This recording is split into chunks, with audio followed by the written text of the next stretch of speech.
Neila, o que a gente percebe depois dessa toda essa história do tarifaço e etc., o que a gente começou a ver é que o governo Lula conseguiu algo que não tinha até então, que era defesa.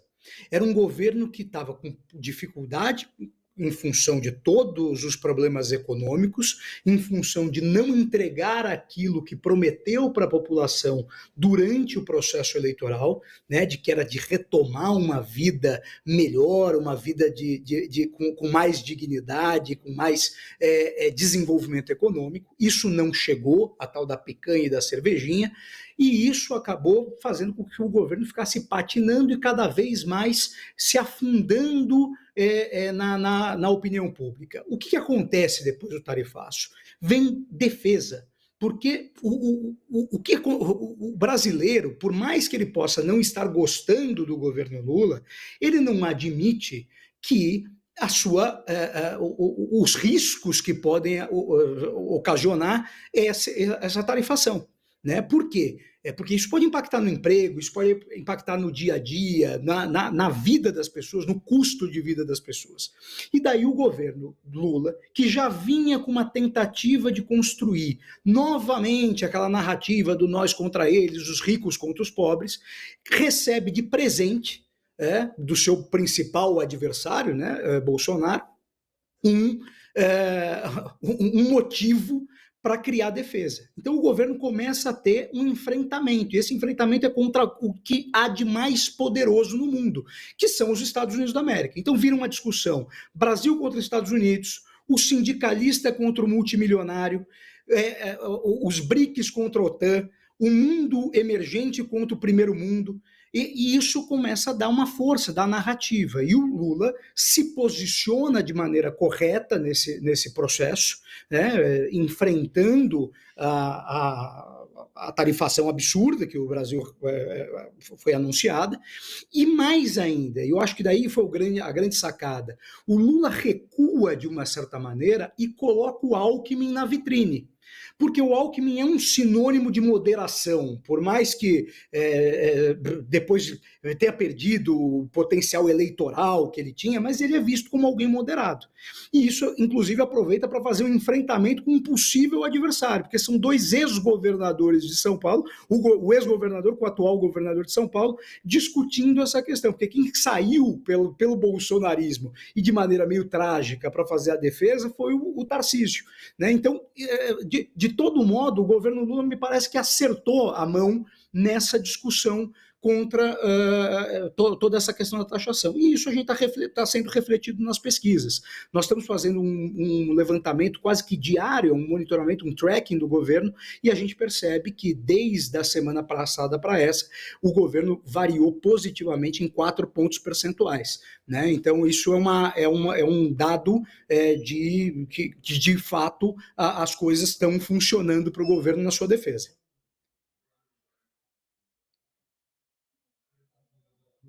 Pode ser que chegue algum momento em que a sociedade perceba que ele não está tendo capacidade de negociação com o Trump. Eu não sei se as pesquisas que está muito recente já captaram essa questão do Pix, que todo mundo disse, mexe comigo, mas não mexe com o meu Pix, né? Virou uma coisa que todo mundo defende, todo mundo usa. Mas basicamente o que eu queria entender era isso.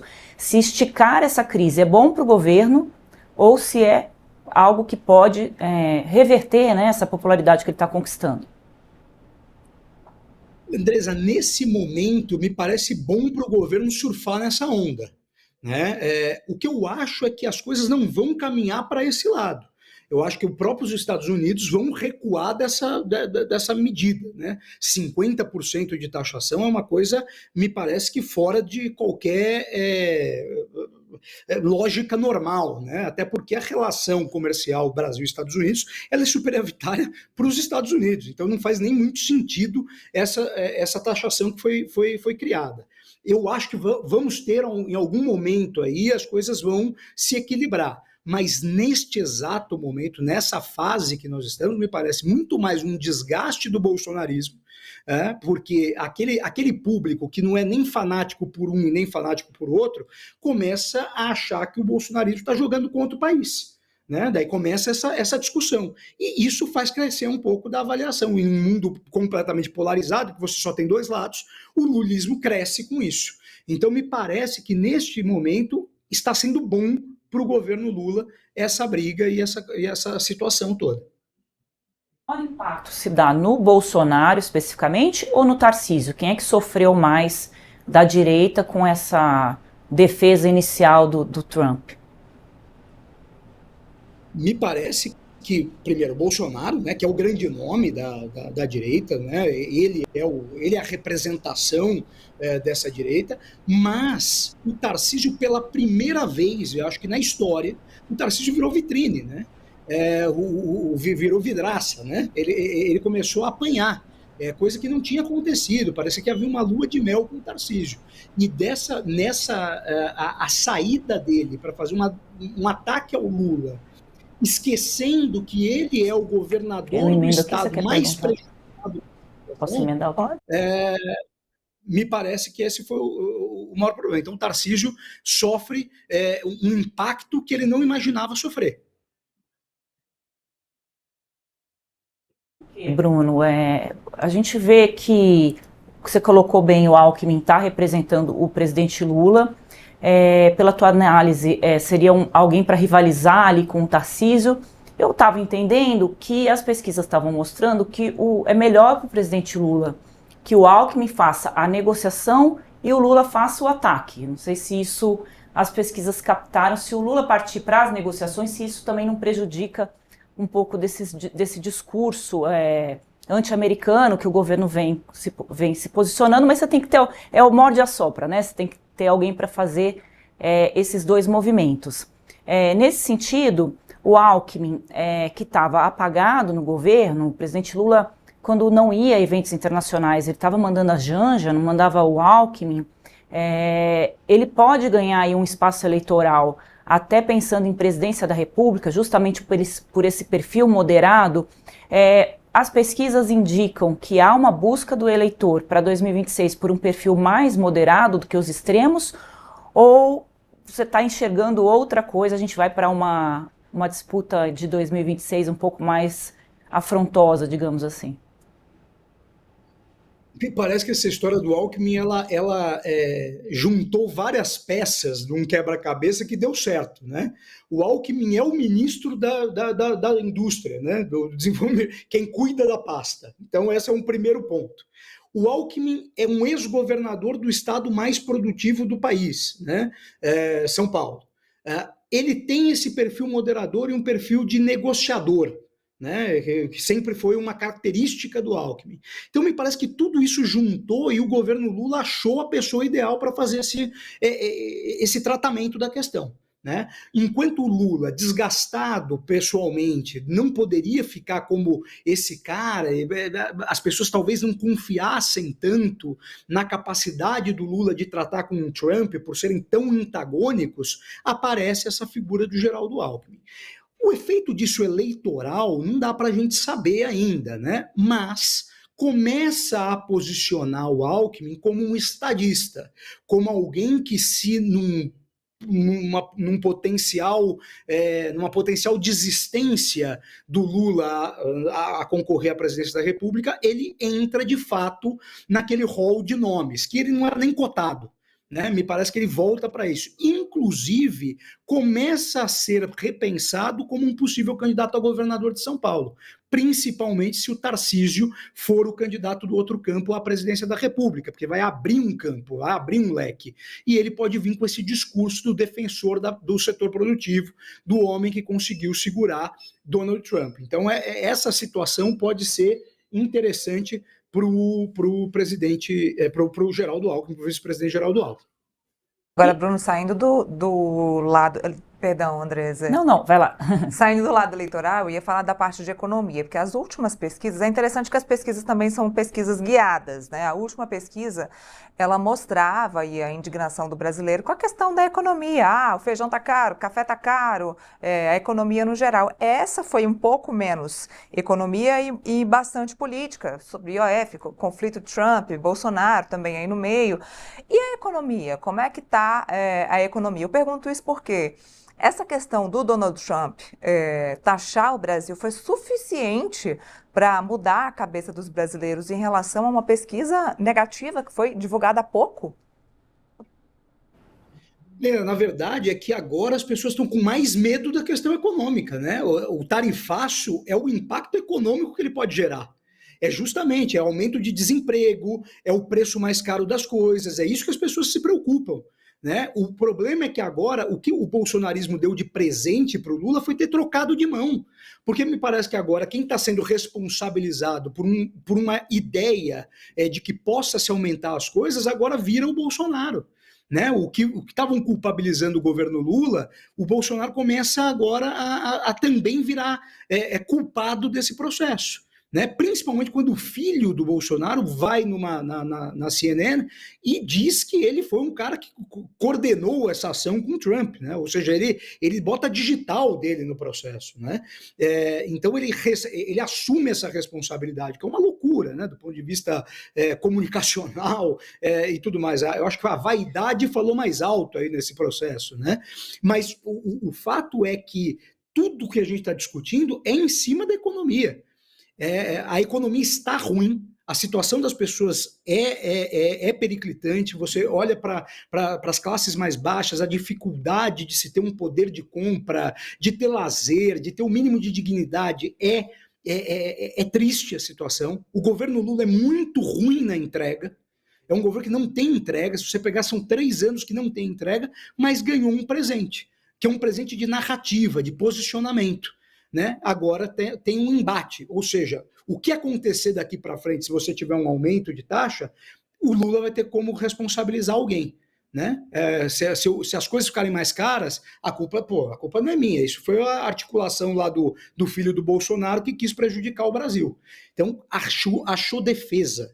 É isso que eu tenho batido muito nessa tecla. O governo Lula, que estava indefensável, ganhou uma defesa do seu principal rival. Estava se falando ali, né, de lançar o Eduardo Bolsonaro para a presidência da República, quando num primeiro momento o Trump começa a citar o Bolsonaro e defender o Bolsonaro do julgamento e tentar impor ao Brasil, né, uma revisão desse julgamento do Bolsonaro, se colocou o Eduardo, que acho que foi isso que subiu a cabeça, né, que você colocou como o cara que foi lá e conseguiu arrancar do Trump uma defesa do Bolsonaro a ponto de tentar pressionar o Brasil em troca de tarifa. A gente sabe que, na verdade, a intenção do Trump, né, é evitar essa aproximação do Brasil com a China ou tentar blindar ali as big techs de uma regulamentação, mas ele citou o Bolsonaro, citou ontem de novo.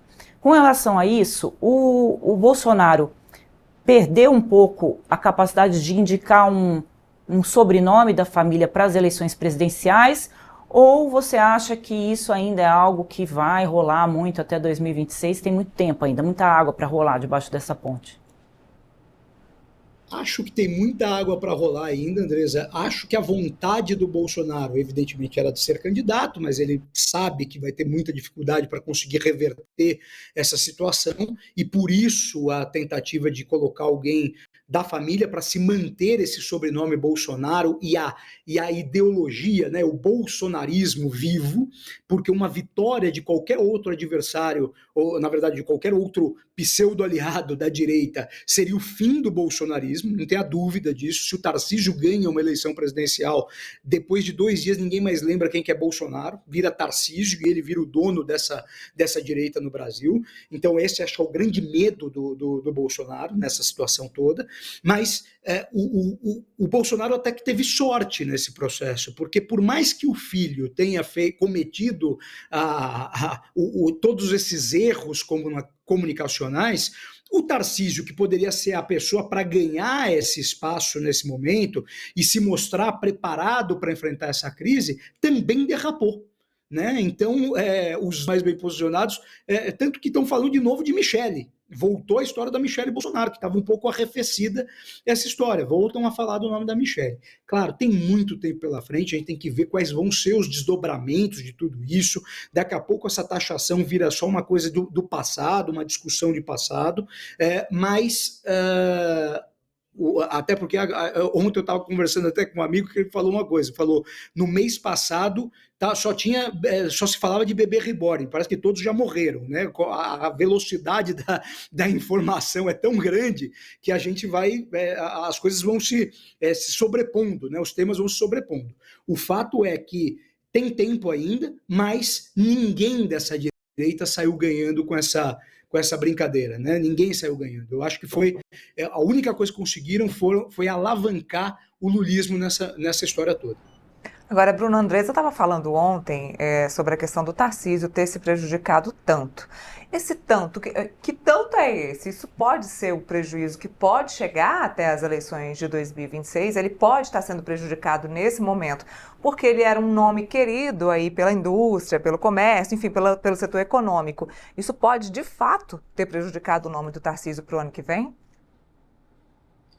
Olha, o Tarcísio continua, é um dos nomes, não tenha dúvida, é o governador do estado de São Paulo, é ainda visto como um perfil técnico, um perfil moderado, é alguém que pode ainda surfar nessa onda, né, do espaço que o bolsonarismo pode deixar, mas não tenha dúvida de que ele perdeu uma chance de se mostrar mais preparado para enfrentar esse momento. Né? Eu acho que esse é o grande problema do Tarcísio nessa história toda. Ele perdeu uma oportunidade. Né? Isso quer dizer que ele está fora do jogo? Não, está no jogo ainda, tem muito tempo, é aquilo que a gente estava falando.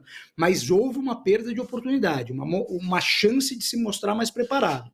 Essa volatilidade do discurso, primeiro se colocando contra o Lula num primeiro momento para mostrar uma aliança fiel ao Bolsonaro, e depois tendo que brigar com o que o Bolsonaro tinha feito, é uma situação que mostrou que ele não estava preparado para esse momento. E isso é ruim, né? Porque a gente está falando de um processo para ver quem que vai liderar o país. Essas derrapadas não ajudam nessa construção, num momento que ainda o Tarcísio precisa se tornar conhecido de toda a população brasileira. Né? Não vamos esquecer que ainda falta uma grande parcela da população que não sabe direito quem que é Tarcísio. Né? Claro, ser governador de São Paulo o expõe, o coloca na vitrine, mas tem muita gente ainda que não o conhece. Essa avaliação, né, que hoje beneficia o governo, né, pela posição acertada do presidente Lula de reagir a esse tarifaço, ela está em bolhas. Como que a direita está reagindo a isso? Ou ela virou uma coisa, todo mundo unido em torno do Lula nesse caso, né, dessa atitude do presidente Lula? Ou a gente vê aí uma divisão no país, embora a maioria esteja, né, com o presidente Lula, como as pesquisas estão mostrando. Mas a direita, por exemplo, ela também não gostou dessa atitude da direita nesse caso? Andresa, na verdade, o que acontece é que você tem um eleitorado, o eleitorado brasileiro está basicamente dividido. Vamos colocar assim, que tem 40% de um lado, 40% do outro, e 20% que naufraga aí entre os dois polos, né? O que acontece nesse momento?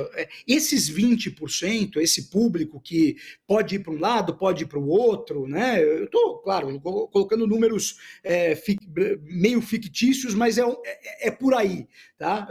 Não é exato 20%, mas esse pedaço aí que a gente diz que são os swing votes brasileiros, né? Os que podem mudar de um lado para o outro, esse público foi para o governo Lula, concordou com o Lula.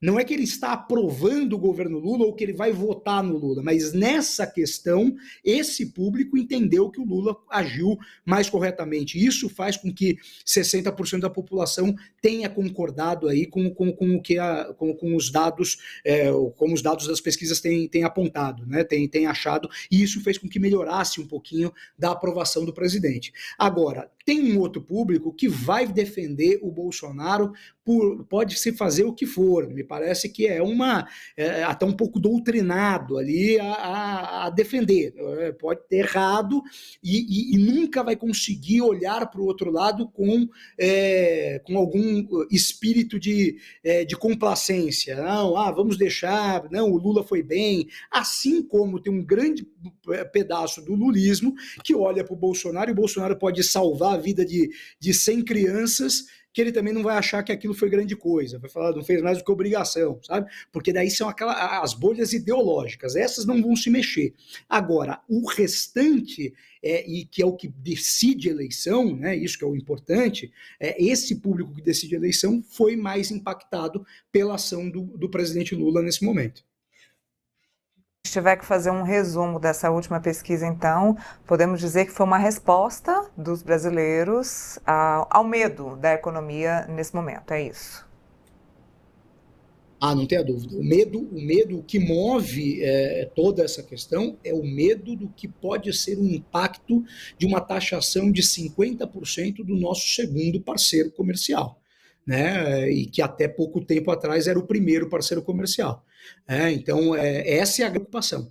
O quanto que isso pode impactar nos empregos, o quanto isso pode impactar no custo de vida, no preço dos alimentos, no preço dos produtos, do lazer, né? Tem classe média que queria ir para Disney e precisa tirar visto americano, já está sendo impactado, né? O preço do visto já disparou. Né, os mais pobres que têm a preocupação com a questão do emprego formal podem ser impactados por empresas que estão acostumadas a exportar para os Estados Unidos e que vão ter que diminuir produção. É isso que move o medo desse anúncio, né? O anúncio, às vezes, ele pode ser muito pior, a sensação do anúncio, até do que pode ser, na realidade, o impacto econômico disso tudo. Mas o medo até outro dia os Estados Unidos espirravam, o mundo pegava gripe. Hoje, com as novas forças e equilíbrio da economia global, a gente tem visto que não é tanto mais assim. Claro que tem um impacto muito grande, não tem a dúvida, mas já não é mais aquela pandemia que se gerava a partir desse espirro dos Estados Unidos. Mas, de todo modo, há o medo. Né? Os Estados Unidos é a representação de uma grande potência, de tudo que é mais poderoso no mundo. Quem representa isso é os Estados Unidos. E quando você briga com alguém desse tamanho, com esse poderio, tem medo, não tenha dúvida. Né? E é esse que eu acho que é o grande impacto que a gente está tendo hoje e as pesquisas estão mostrando. Maravilha, e vamos aguardar até o dia 1º de agosto, diz o governo, que até o dia 31 está resolvido. A conferir. Bruno, obrigada, viu? Obrigada pela participação e pela análise aqui com a gente. Obrigado vocês, um abraço, Andresa, até mais. Olha,